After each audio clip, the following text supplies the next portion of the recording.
사람이 만일 화목제의 제물을 예물로 드리되 서로 드리려면 수컷이나 암컷이나 흠 없는 것으로 여호와 앞에 드릴지니 그 예물의 머리에 안수하고 회막문에서 잡을 것이요 아론의 자손 제사장들은 그 피를 제단 사방에 뿌릴 것이며 그는 또 그 화목제의 제물 중에서 여호와께 화제를 드릴지니 곧 내장에 덮인 기름과 내장에 붙은 모든 기름과 두 공팍과 그 위에 기름 곧 허리 쪽에 있는 것과 간에 덮인 꺼풀을 콩밥과 함께 떼어낼 것이요 아론의 자손은 그것을 제단 위에 이는 화제라 여호와께 향기로운 냄새니라. 아멘. 오래전에 들었던 이야기인데 가끔 생각이 납니다. 한 초등학교 2학년을 둔 어머니가 선생님을 만나러 학교에 갔습니다. 선생님과 어머니가 아이에 대해서 이런저런 이야기를 하다가 선생님이 어머님에게 이런 질문을 하였습니다. 어머님, 아이가 그러시던데 어머님께서는 생선과 또 계란 후라이를 못 드신다면서요. 혹 생선과 계란 후라이를 못 드시는 무슨 특별한 이유라도 있으세요? 순간 어머님은 얼굴이 빨개졌다고 합니다. 왜냐하면 사실 어머니는 자녀들에게 늘 이렇게 말씀하셨다라는 것입니다. 좋은 음식, 특별한 음식이 있을 때마다 애들아, 너희들 먹어라. 나는 별 생각이 없구나. 나는 이런 거 좋아하지 않아. 그러니 너희들 맛있게 먹어라 라고 말씀하셨다라는 것입니다. 이와 같은 말들이 자녀들에게는 엄마는 좋은 음식, 특별한 음식은 못 먹는 엄마로 그렇게 인식되었던 것입니다. 정말 엄마는 생선과 계란 후라이, 좋은 음식, 특별한 음식은 못 드시는 분일까요? 저도 어렸을 때 이와 비슷한 생각을 한 적이 있었던 것 같습니다. 어른이 되면 맛있는 것, 맛을 잘 모르시나 보구나. 어른이 되면 얼음에 손을 넣어도 시리지 않으시나 보구나. 어른이 되면 일을 많이 해도 피곤하거나 지치지 않으시나 보구나. 이렇게 생각했던 것 같습니다. 정말 우리 부모님들은 맛있는 것, 맛을 모르시고 일을 많이 해도 피곤하지 않으신 걸까요? 아니지요. 결코 아니지요. 자식들을 위해서지요. 자식을 향한 부모님의 사랑, 자식을 위한 부모님의 마음이었던 것입니다. 나는 먹지 못해도 자식들이 맛있게 먹고 배부르면 그것으로 함께 배부름을 느끼시고, 나는 입지 못해도 자식들이 입어 따뜻하면 그것으로 함께 따뜻함을 느끼셨던 그분들이 우리 부모님의 사랑이었던 것입니다. 자식들의 행복 속에서 같은 행복을 느끼셨던 그분들이 바로 우리 부모님이시며 부모님의 마음이었던 것입니다. 이렇게 볼 때에 우리 자식들은, 우리 자녀들은 부모님의 사랑을 먹고 지금까지 자라왔고 또 앞으로 자라가는 것 같습니다. 오늘 본문에는 하나님께서 이스라엘 백성들에게 제정해 주신 많은 제사 중에서 한 가지 제사 방법이 나오고 있습니다. 바로 화목 제사에 관한 말씀입니다. 여기 화목 제사란 우리가 살아가다가 하나님께 감사한 일이 있을 때에 드리는 제사인 것입니다. 또한 사람들 관계 속에서 혹 불화한 일이 있을 때에 깨닫고 뉘우치고 회개할 마음으로 하나님께 드리는 제사가 바로 이 화목제인 것입니다. 우리도 이처럼 하나님께 감사한 마음으로 회개하는 마음으로 많이 하나님께 화목 제사를 예배를 드렸으면 좋겠습니다. 우리 이 시간 이 화목 제사 속에서 나오는 하나님의 마음을 살펴보고자 합니다. 우리 함께 본문 1절 2절 말씀을 같이 읽습니다. 1절 2절 사람이 만일 화목제의 제물을 예물로 드리되 서로 드리려면 수컷이나 암컷이나 흠없는 것으로 여호와 앞에 드릴지니 그 예물의 머리에 안수하고 회막문에서 잡을 것이요 아론의 자손 제사장들은 그 피를 제단 사방에 뿌릴 것이며. 아멘. 여기 보시면 사람들이 하나님께 화목 제사로 나올 때에 제물로 짐승들을 소나 양이나 염소나 이러한 짐승들을 가지고 나왔습니다. 그리고 짐승에게 안수하고 회막문에서 잡았습니다. 그리고 그 이후에 어떻게 했냐면 제사장이 그 짐승의 피를 제단 사방에 뿌렸습니다. 여기 제단 사방에 피를 뿌렸다라는 것은 하나님이 짐승의 피를 받으셨다라는 것입니다. 곧 하나님께 피를 드렸다라는 것입니다. 이렇게 하나님께 피를 드리고 난 다음에 또 하나님께서 무엇이라고 말씀하셨냐면, 하나님께서는 무엇을 하나님께 드리라고 말씀하셨냐면 그 다음 3절부터 17절까지가 쭉 나오고 있습니다. 우리는 그중 3절부터 5절까지만 다시 말씀을 읽습니다. 3절부터 5절까지 그는 또 그 화목제의 제물 중에서 여호와께 화제를 드릴지니 곧 내장에 덮인 기름과 내장에 붙은 모든 기름과 두 공팥과 그 위에 기름 곧 허리 쪽에 있는 것과 간에 덮인 꺼풀을 콩팥과 함께 떼어낼 것이요 아론의 제사는 그것을 제단 위에 불 위에 있는 나무 위에 번제물 위에서 살을지니 이는 화제라 여호와께 향기로운 냄새니라. 아멘. 하나님께서 무엇을 드리라고 여기 말씀하십니까? 내장에 덮인 기름과 내장에 붙은 모든 기름과 두 콩팥과 그 위에 기름 곧 허리 쪽에 있는 것과 간에 덮인 꺼풀과 콩팥을 함께 떼어내서 제단 위에서 불사르라고 말씀하십니다. 그리고 이것이 여호와께 향기로운 냄새라고 말씀하십니다. 즉 하나님께서는 하나님께 바치라고 한 예물이 짐승의 온갖 기름과 콩팥이었다라는 것입니다. 이것을 하나님께서는 여호와께 향기로운 냄새라고 말씀하시면서 하나님께서는 기뻐하시고 좋아하셨다라는 것입니다. 바로 이것이 우리가 찾을 수 있는 하나님의 마음인 것입니다. 하나님께 화목 제사를 드릴 때, 즉 우리의 삶 속에서 하나님께 감사한 일이 있을 때, 또는 서로 분쟁과 다툼으로 하나님께 용서를 받고자 할 때 하나님께서 우리에게 요구하신 것은 피와 기름과 콩팥이 전부였다라는 것입니다. 즉 우리가 먹어서는 아무런 도움이 되지 않는, 도리어 우리가 먹음으로 병이 될 수도 있는 이 피와 기름과 콩팥을 하나님께서는 하나님께 바치라고 하는 것입니다. 이스라엘은 더운 나라입니다. 덥다는 말은 사람들이 질병에 많이 노출되어 있다는 것입니다. 이런 형편을 아시는 우리 하나님께서는 피와 기름과 콩팥을 태워서 내게 제물로 바쳐라 하는 것입니다. 이것이 바로 우리를 향한 하나님의 마음, 하나님의 배려였던 것입니다. 이것은 마치 생선과 계란 후라이를 못 드신다던 우리 부모님의 사랑과 같은 사랑이라고 할 수 있는 것입니다.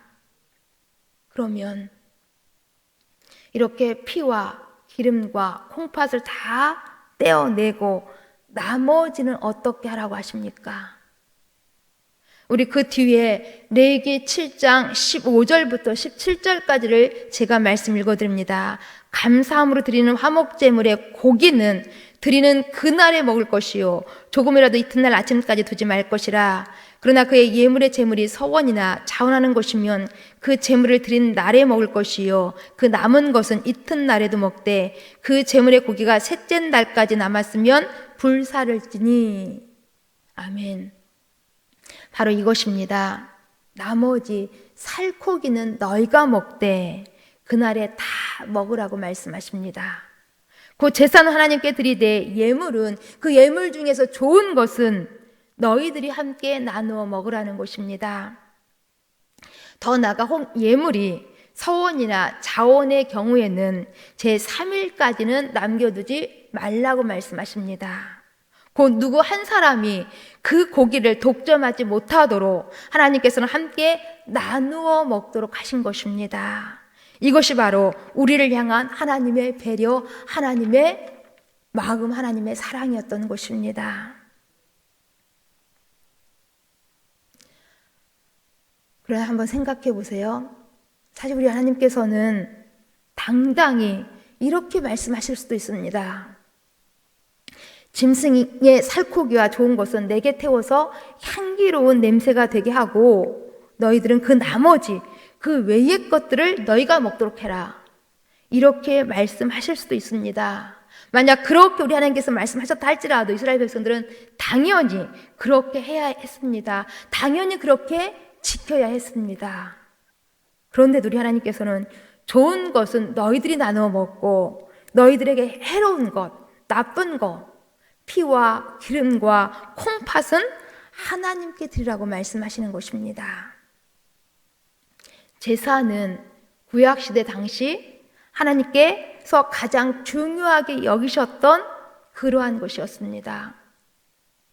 이러한 중요한 제사에서 당연히 주인공은 하나님이셨습니다. 그런데도 불구하고 이러한 중요한 제사에서조차 하나님의 관심은 바로 우리에게 있었다라는 것입니다. 마땅히 제사에서 예배에서 모든 영광과 찬양을 다 받으셔야 하는 하나님이 이러한 제사에서조차 하나님께서는 우리의 형편과 우리의 삶을 돌보고 계셨다라는 것입니다. 이와 같은 우리 하나님의 사랑을 생각할 때에 우리는 하나님 앞에 떨림으로 나아갈 수밖에 없습니다. 이런 하나님의 사랑에 우리는 감격할 수밖에 없습니다. 이런 하나님의 큰 사랑을 깨달은 사도 바울이 이렇게 고백한 적이 있습니다. 내가 확신하노니 사망이나 생명이나 천사들이나 권세자들이나 현재일이나 장래일이나 능력이나 높음이나 깊음이나 다른 아무 피조물이라도 우리를 우리 주 그리스도 예수 안에 있는 하나님의 사랑에서 끊을 수 없으리라.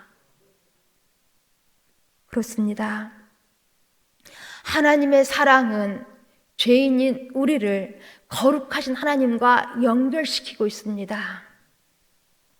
세상에서 여러 가지 만날 그러한 모든 많은 위험 속에서, 그러한 모든 많은 일들 속에서 하나님의 사랑은 우리를 하나님께 붙들어주고 있다라는 것입니다.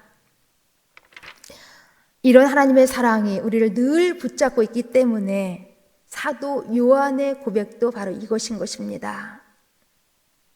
사랑은 하나님께 속한 것이니 하나님이 자기의 독생자를 세상에 보내심은 저로 말미암아 우리를 살리려 하심이라. 사랑은 여기 있으니 우리가 하나님을 사랑한 것이 아니요 오직 하나님이 우리를 사랑하사 우리 죄를 위하여서 화목제로 그 아들을 보내셨습니다. 그렇습니다. 우리를 향한 하나님의 사랑이 가장 진하게 나타나 있는 곳이 바로 이 골고다 십자가인 것입니다. 영원히 죽을 수밖에 없는 우리를 살리시기 위하여서 우리 주님께서는 머리에는 가시관을 쓰시고 허리에는 짱에 찔리시며 양손에 못이 박히고 죽으셨습니다.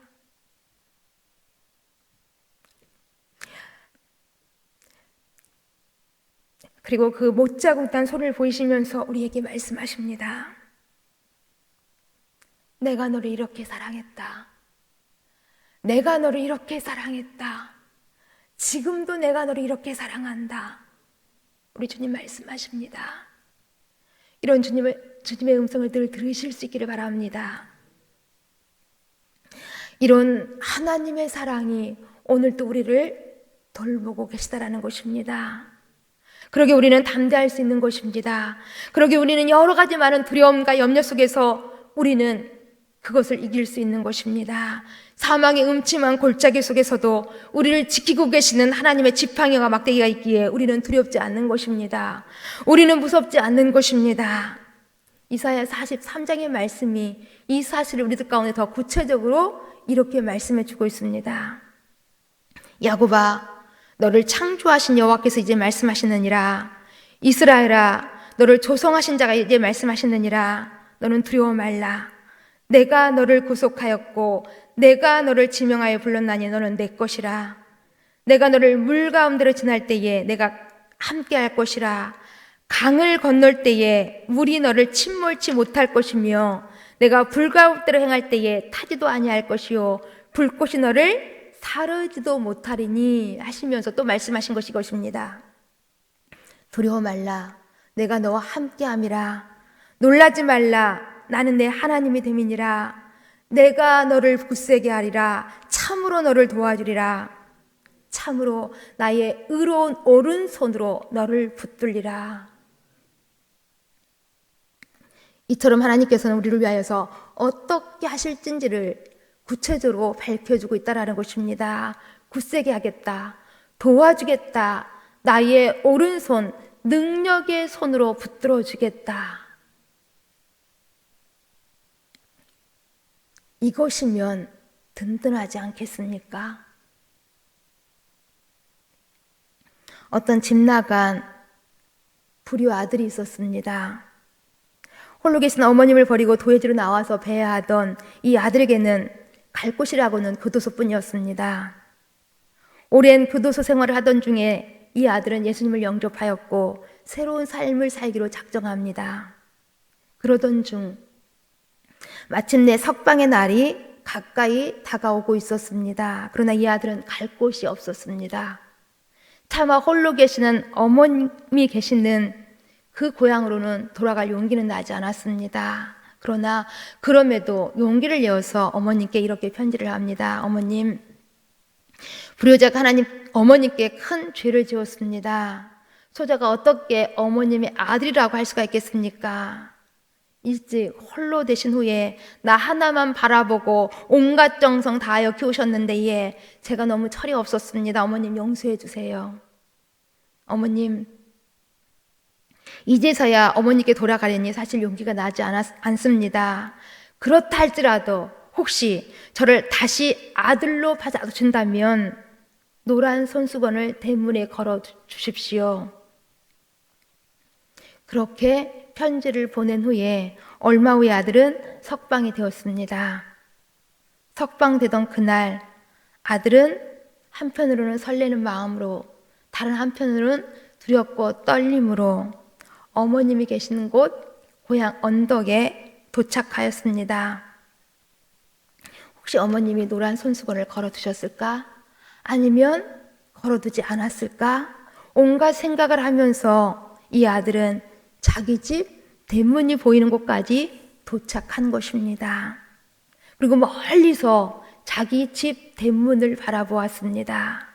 바라본 순간 너무나도 놀랐습니다. 대문에 걸려있기를 바랬던 그 노란 손수건이 대문에는 말할 것도 없이 지붕 위에도 나무 위에도 담 위에도 노란 손수건이 많이 걸려있는 것입니다. 어머니는 혹시나 이 아들이 노란 손수건을 보지 못할까봐 긴 막대기에 손수건을 높이 많이 달아 놓았던 것입니다. 바로 이것이 어머님의 마음, 자식을 향한 어머님의 사랑인 것입니다. 이런 어머님의 마음, 어머님의 사랑과 같은 사랑이 바로 오늘 본문 여기에 나와 있는 것입니다. 하나님의 사랑. 못난 우리를 당신의 거룩한 자녀로 삼으시기 위하여서 아들 예수님을 십자가에서 죽게 하셨던 그 사랑, 죄와 허물로 죽었던 우리를 십자가의 대속으로 구원해 주셨던 그 사랑, 이 사랑이 오늘 또 우리를 붙잡고 계시다라는 것입니다. 그러니 우리는 세상 속에서 패배한 자처럼, 하나님 없는 자처럼 우리는 살아갈 수 없는 것입니다.